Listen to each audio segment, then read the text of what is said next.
In the 1970s, London's police were baffled by a series of bizarre murders. They were struggling to find any clues, they were struggling to find a real pattern, and they were getting murders all over the metropolitan area. The perpetrator was a disturbed young man called Patrick Mackay. He was like a little terrorist. He seemed to have a split personality. And the last of his crimes was to be the most horrific of all. He'd been murdered with an axe, with many, many blows to the head. Even as a child, the warning signs were there. One of the teachers described him as a potential murderer of women. But was Patrick Mackay born to kill? If ever the term cold-blooded applies to anybody, it was Patrick Mackay.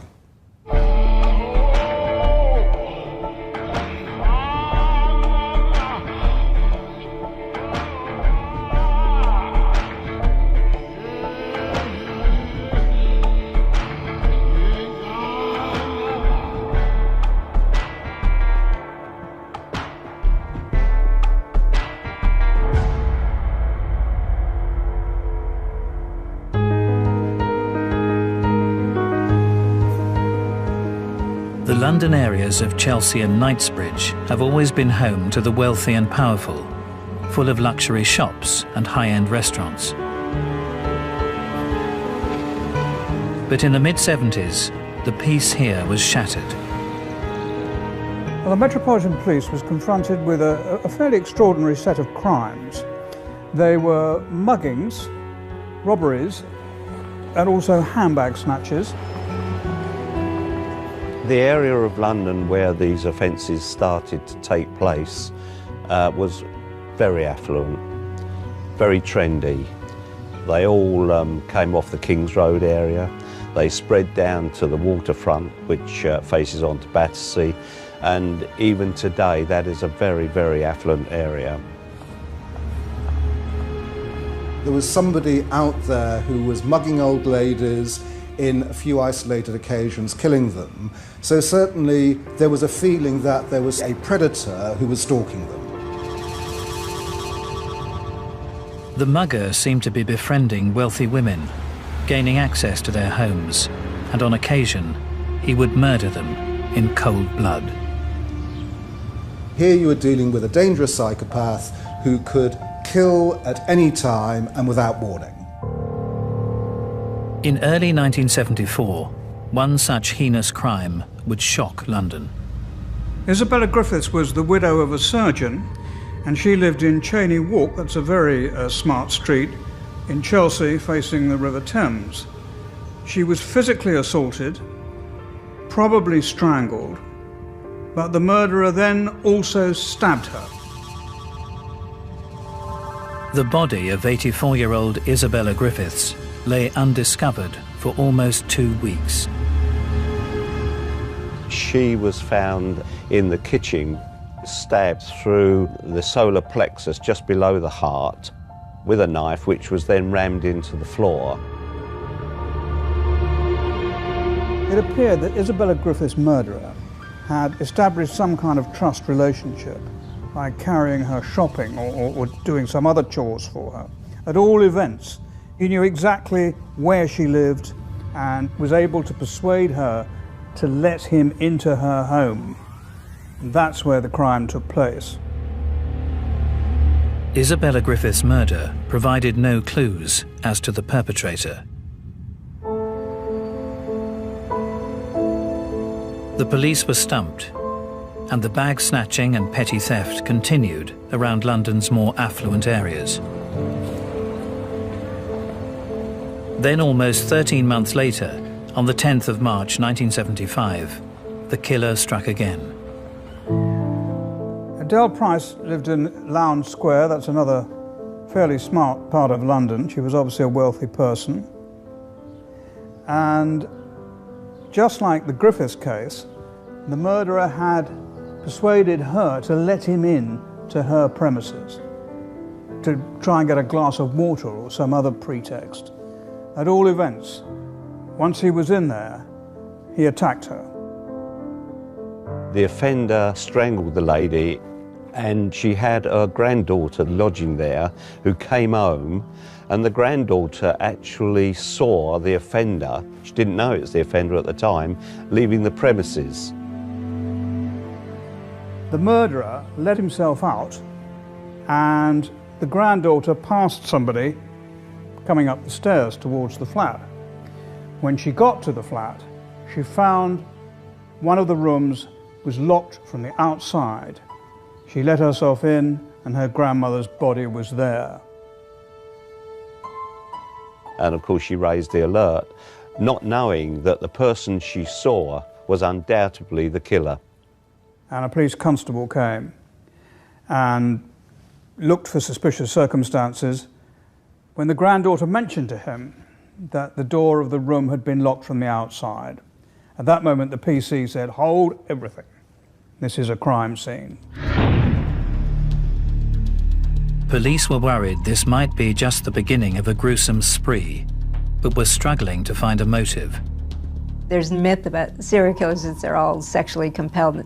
Not by a long shot. Many are motivated by greed. Anger will motivate some, power. Some have no particular reason at all.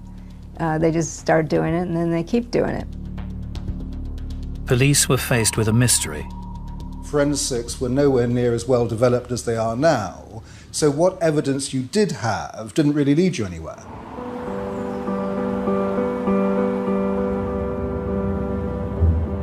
The Metropolitan Police were struggling. They were struggling to find any clues, and they were getting murders all over the metropolitan area. There was a pattern building up that worried them. They drafted something like 50 officers in at the Metropolitan Police as a supplementary murder squad, because if that spate continued, it could have been the worst serial killer they've ever known. With the murderer on the loose in the streets of London, the police were feeling the strain. However, the next revelation in this case was more bizarre and brutal than anyone could have possibly imagined.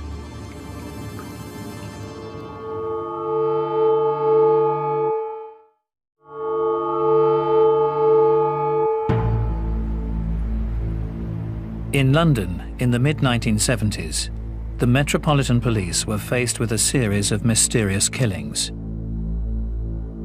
At least 2 women had been brutally murdered in their own homes. The Metropolitan Police were realising that this was becoming prevalent, and they didn't know who did it. They had no idea where to go.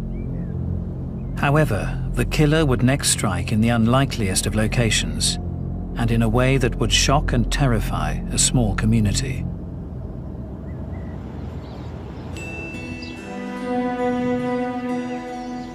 Shorne is a peaceful village near Gravesend on the outskirts of London.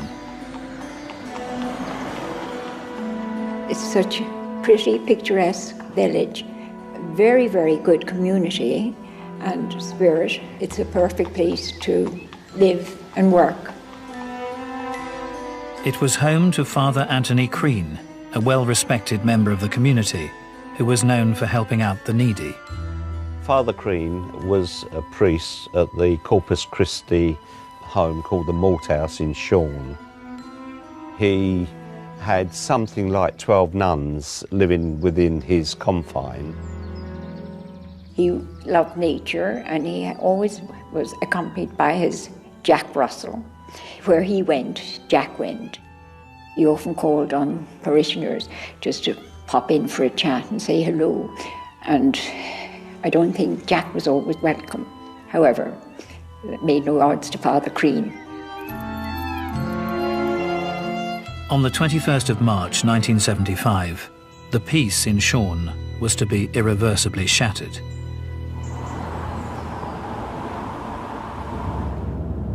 Detective Inspector Ken Tappenden was at a black tie event with colleagues 14 miles away in Maidstone. We had a call about 8:30 from Gravesend Police to say that Father Crean had not returned home, although his Jack Russell had. So there was the only thing that put anything of suspicion in one's mind. Nothing came in for another couple of hours, and eventually we get another call saying he still isn't home, and now it's dark and people are beginning to get quite worried about it. A number of us go straight to the scene, straight from the hotel in our DJs. Nothing could prepare Ken Tappenden for the gruesome scene that confronted them. A nun was actually screaming, and it would appear that the priest had been found dead in a bath filled with blood. He was in the bath in his duffel coat, he was in his Wellingtons, and he had a woolly hat on. This was a horrific, horrific murder. This was a frenzied attack with a medieval weapon that caused horrific injuries and wounds. He was floating in a hideous mixture of blood and water. The detective superintendent who had come from headquarters found an axe with blood on it under the stairs, which is next to the bathroom. And this is the weapon that killed Father Crean. And it was covered in blood. But there's no doubt the blunt end of it was used to smash the skull. I know you get used to it, but there's every now and again you'll find the murder scene that is disturbing. And when you see the ferocity in which he was attacked and killed, you can't help but keep thinking about it.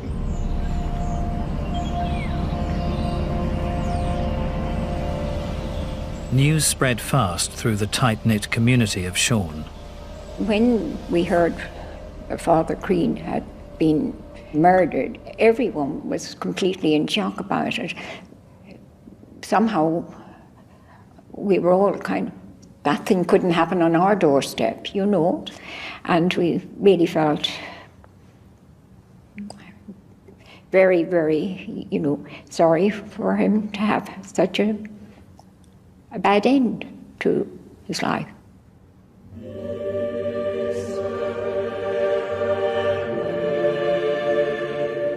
Desperate to find the killer, Detective Inspector Tappenden had a moment of inspiration.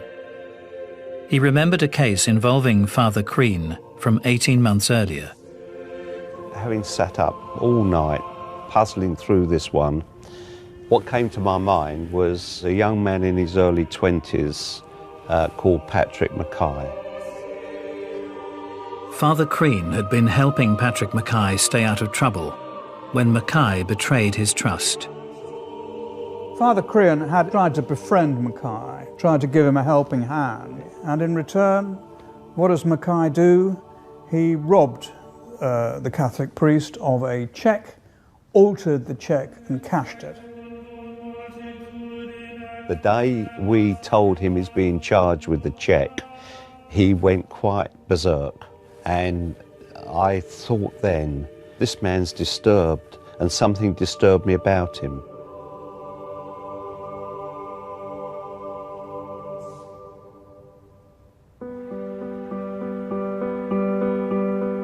For fraudulently cashing the cheque, Patrick Mackay had been defended by Robin Clark. We're in a deprived part of Kent where it is a struggle for youngsters to get jobs, and he just struck me as being part of that background. He was just a normal criminal charged with offences involving Father Crean. Remembering the connection between the priest and Patrick Mackay, Ken Tappenden acted quickly. I asked Bob Brown and Mick Whitlock, who were two of my officers, and just said, I think it's Mackay. I don't know where he is. Go and find him. Two detectives were assigned to find where he was living. He was living actually by that time in a hostel on the Great North Road in London, a hostel for ex-offenders, ex-prisoners. But he wasn't there. The hostel owner actually said that he was staying with a family called Cowdrey. They had no option but to simply go to the electoral register and find all the cadres who lived in South London. And they had a remarkable stroke of luck, because the first family they knocked on the door, not only was it the right family, but Mackay was actually in the house, sitting on the sofa. Mackay quickly admitted the murder, but shockingly he would not stop there. Patrick Mackay would go on to reveal a litany of crimes that would stun the interviewing detectives. So just who was this man, seemingly capable of such horrific and bloody murder?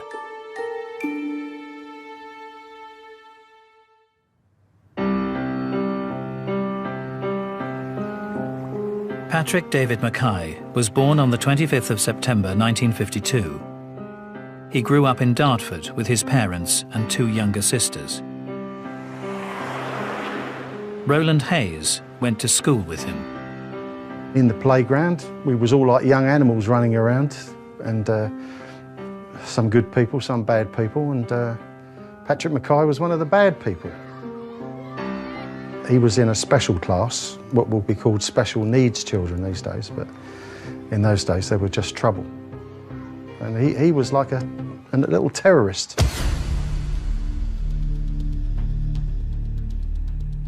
There would be a girl standing there talking to her friend, and he'd come running in from a side that he couldn't be seen from, blindsiding her, and he would shove her, or pinch her, or push her, and then run off again. The girl would be crying, stuff like this, and he'd be laughing, looking over his shoulder, laughing, you know, and running off, planning his next move, you know.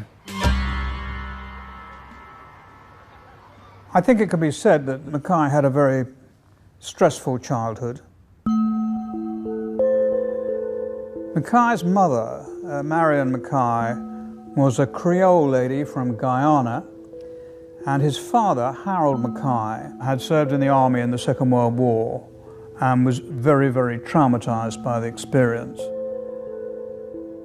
When Patrick was young, his father often led Patrick into what had happened in those years and how it scarred his life. If the father finds great satisfaction in regaling children with these gory stories about people getting blown apart or him killing people in the war, and that's going to have a child, you know, imagining what that looks like and how do I get close to this? How can I feel part of this?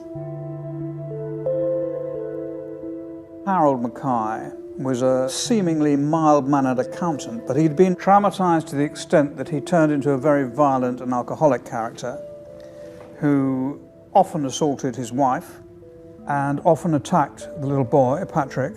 Mercifully appears not to have attacked his two daughters. And it was in this atmosphere of domestic violence, I'm afraid, that Patrick Mackay grew up.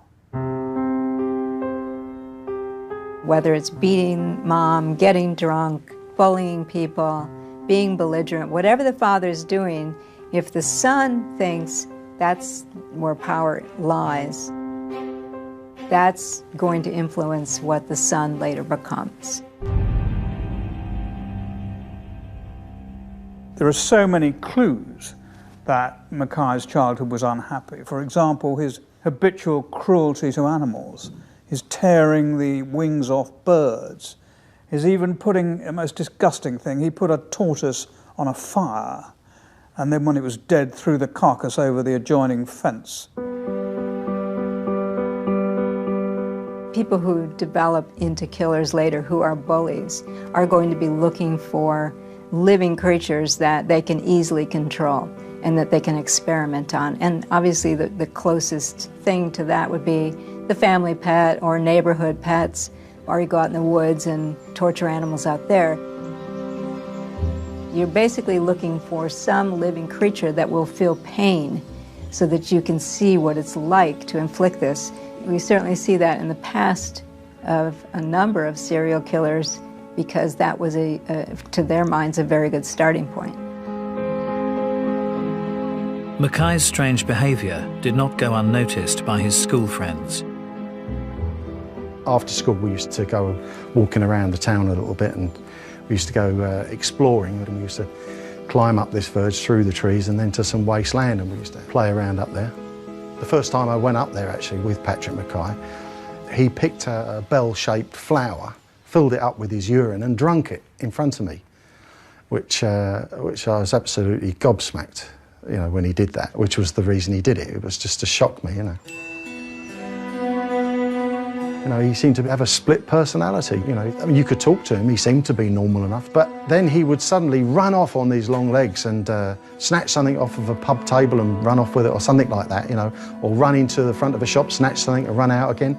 That was the sort of thing he did. And then he would come back, you know, with me and then he would be normal again, you know. As he grew older, Patrick Mackay's behaviour would become ever stranger and more extreme. Where it would lead him would stagger the nation and earn him the dubious title of the most dangerous man in Britain.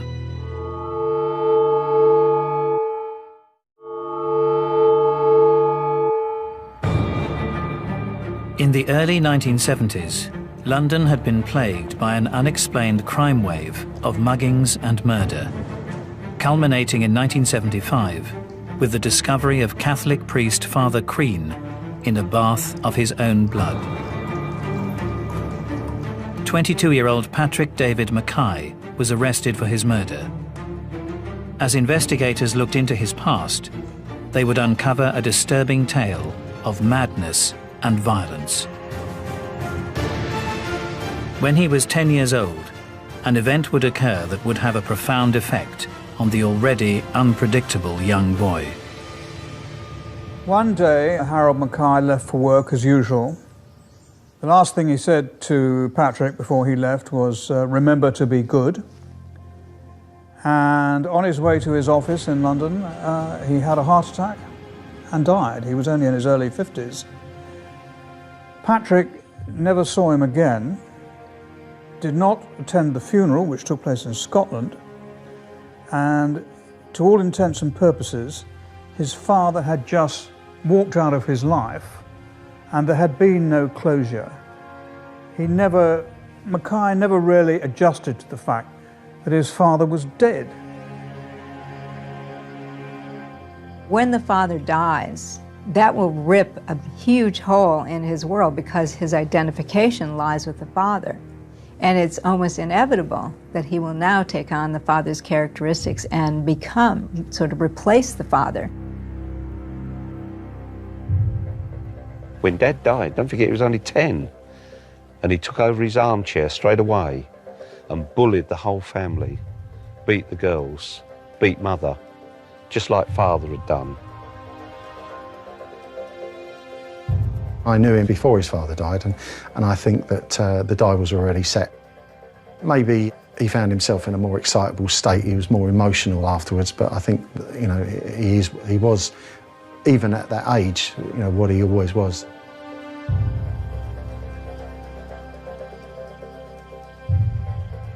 After Mackay's father died, Marion Mackay found life very difficult, though heaven knows it must have been fairly difficult while he was still alive. But from that point on, things went from bad to worse.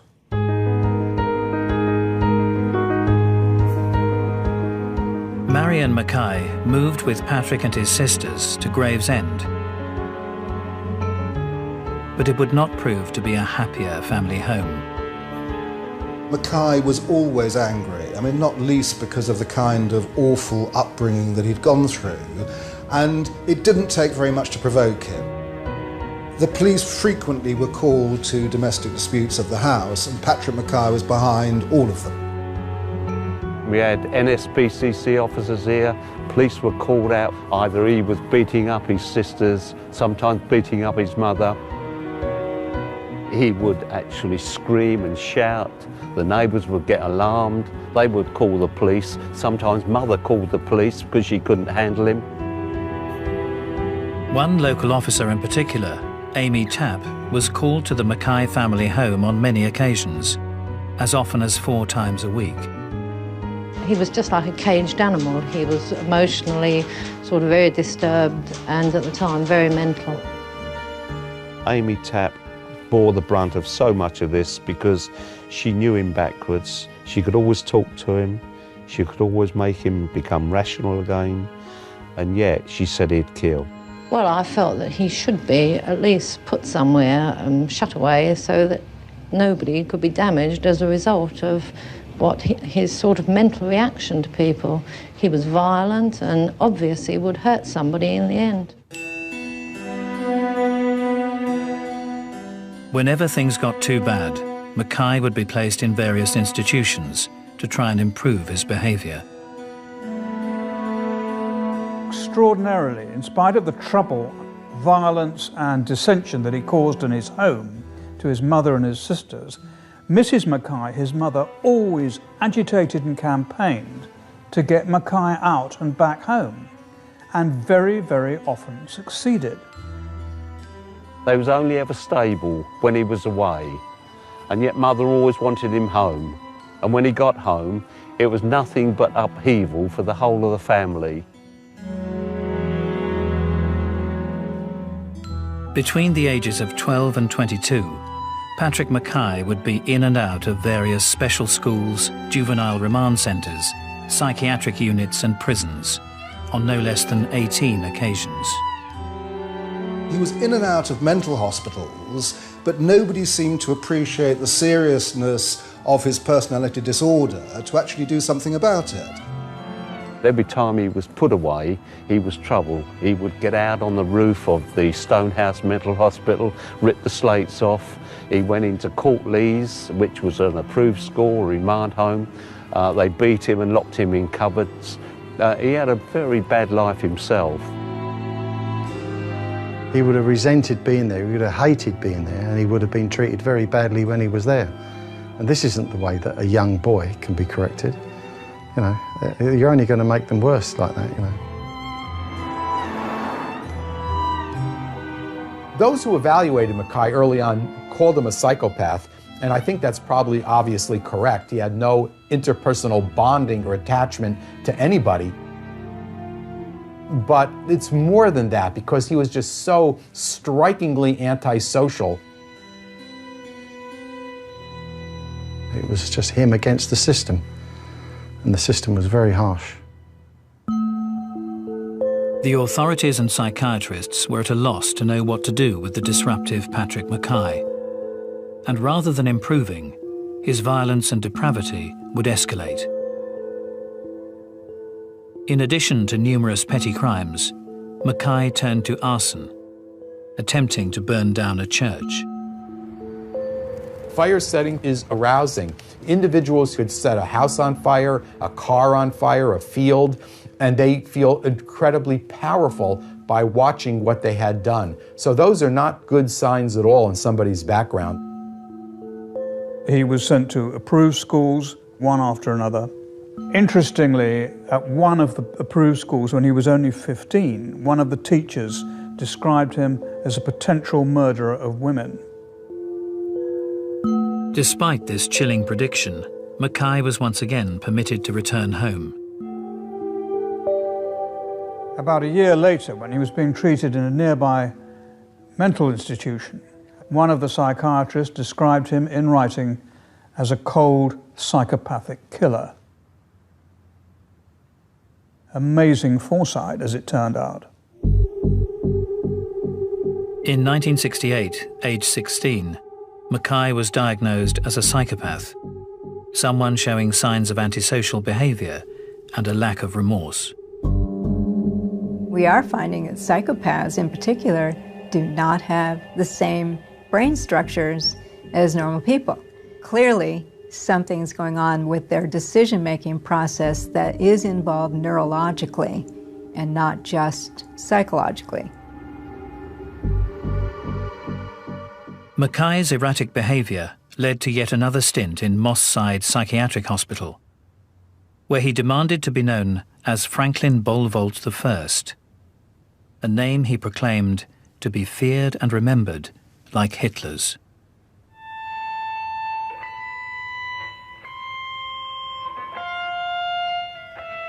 In fact, Mackay developed an extreme and bizarre fascination with the Nazi regime. Mackay became interested in Nazis and Nazi atrocities because this interested him. He was interested in committing atrocities. This is what Mackay's psychology was. He wanted to hurt people in any way he could. And so reading about or seeing others like the Nazis, what they did to other people, was immediately interesting to him. He had himself photographed with a swastika on one arm. His room at home, covered in memorabilia, became a kind of Nazi shrine. He was under the impression that he was 100% pure Aryan. He was, of course, 1/4 black.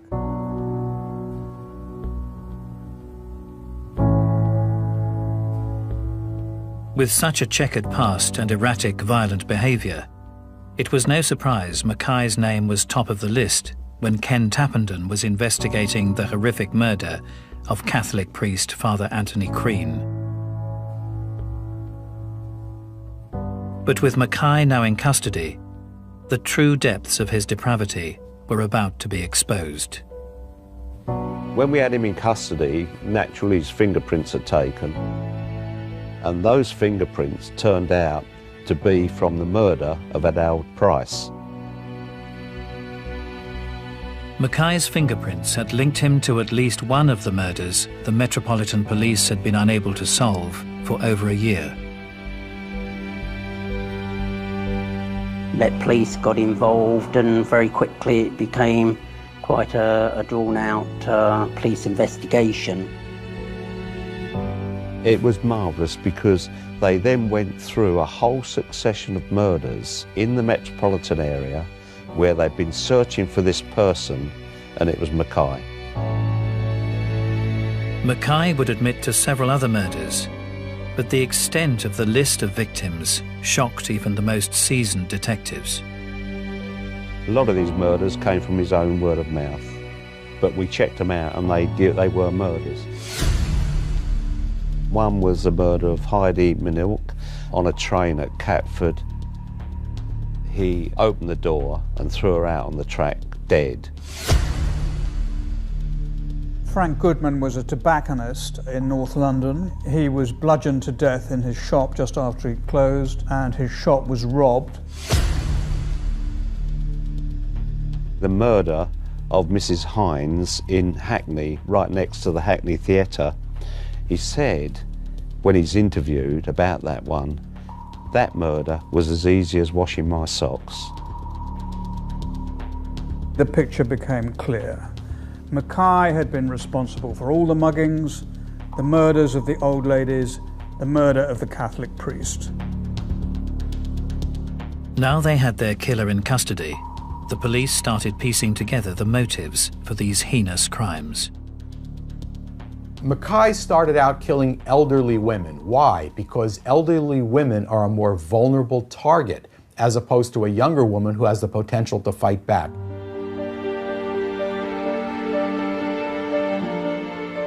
The odd thing about the crimes that Mackay committed, he was able to establish a relationship of trust with well-to-do, middle-class old ladies who were perfectly willing for him to carry their shopping and to bring him into their homes and offer him, I don't know, a glass of water, a cup of tea, whatever. But at all events, he had a manner sufficiently plausible, sufficiently charming to take these old ladies in. Robbing and murdering vulnerable elderly women made some sense to the police. But why murder his supposed friend, Father Crean?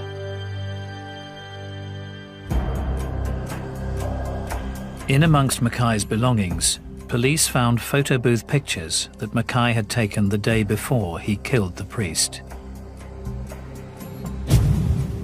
He's snarling in them and he's got his hands clawed out like a cat, and you can see his eyes are gone. They portray a person that's schizophrenic, and I think they portray a person that is so troubled that the only place for him is to be in custody or incarcerated medically.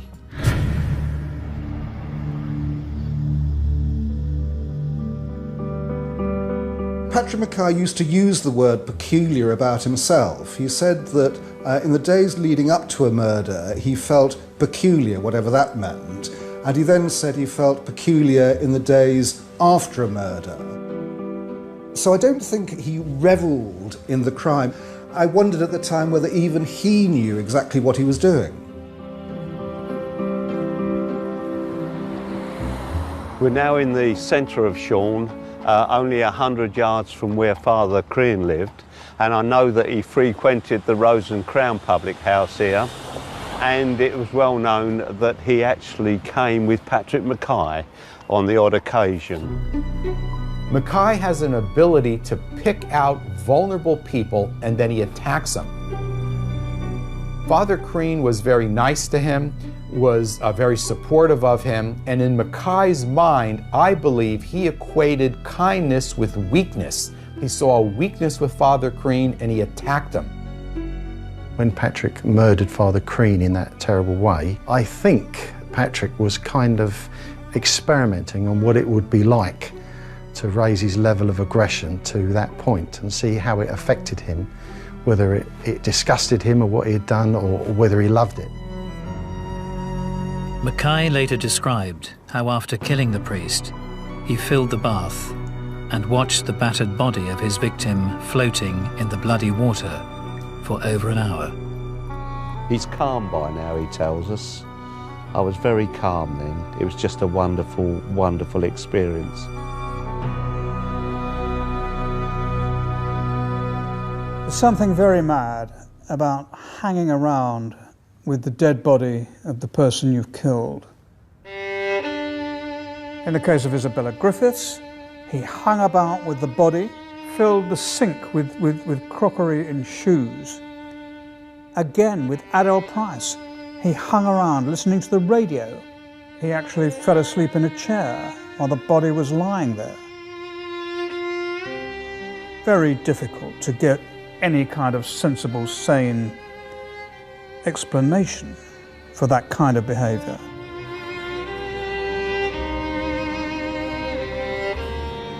He said it was nearly as good as the experience of when I saw a tramp coming over Hungerford Bridge who had been drinking methylated spirits, and he coughed. And he said, I just thought he looked dirty and filthy, and I picked him up and I threw him over the bridge. He said, and what was wonderful about it, he fluttered down just like a bird. Mackay's psychopathic tendencies and extreme violence were clear. But was he always destined to be a murderer? Was Patrick Mackay born to kill?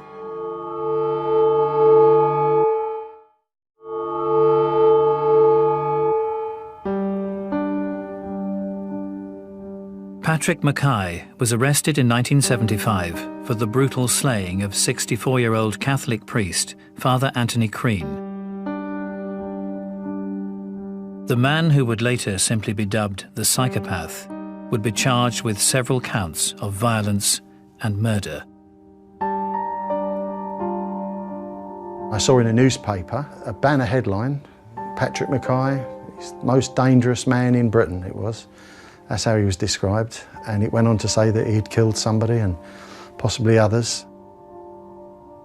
It was disbelief to start with, that I should have known such a person, you know, and disbelief and shock and surprise. Mackay was to be represented in court by the very man who defended him when he fraudulently cashed Crean's cheque almost 2 years earlier. He'd have a good day and a bad day, and on a good day, you know, you could be talking like you and me now. Bad day, he'd more or less throw the book at me and walk out the door. It became apparent that the number of years that he'd been going through institutionalisation, foster homes, unhappy circumstances at home, drunken father who was a bit of a violent man, and his mother who was quite volatile. That of itself had taken its toll on Patrick. Life hadn't been good to him, and I think it did leave its mark on his character and personality. I mean, he went in and out of mental institutions. The authorities must have known they had a very serious case on their hands. And there's no doubt he was released by the authorities, unfortunately, to kill.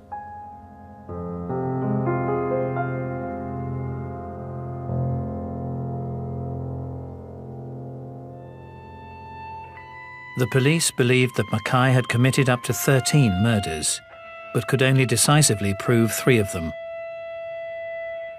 Isabella Griffiths, Adele Price, and Father Anthony Crean.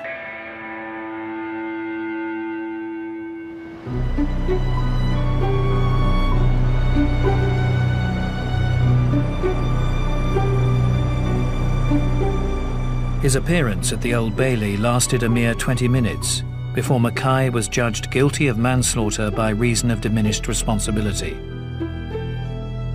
Journalist Nigel Nelson was there.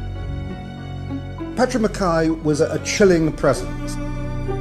When you saw him in court, it was almost as if his body didn't belong to himself. It was like it belonged to somebody else. And so if ever there was a case of demonic possession, whether through mental illness or whether it's real, then Patrick Mackay was certainly it. The headline on our paper was Devil's Disciple, and I think that summed him up rather well.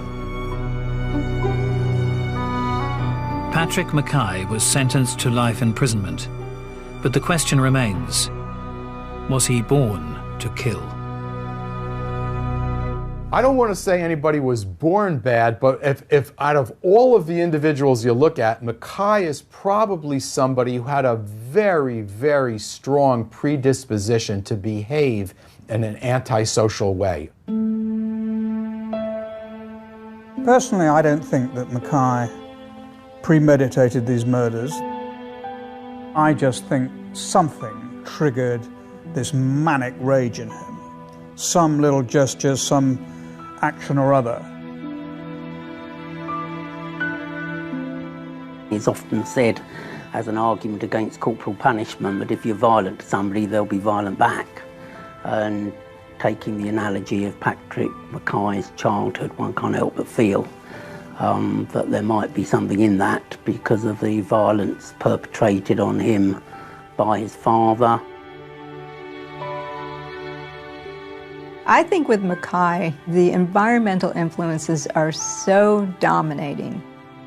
From the moment he's born, violence was a norm, and he gravitated toward it. So that really is a nurture issue much more than a nature issue. At the time, he was the personification of evil. There is no question that while he was carrying out these hideous crimes, he was completely overtaken and obsessed by evil. He never set out, as far as I can see, to do any of these things. They just happened, and that was what was so scary about it. If ever the term cold-blooded applies to anybody, it was Patrick Mackay. Was Mackay born to kill? Well, he had a very disturbed and violent childhood, but then a lot of people have that and don't become serial killers.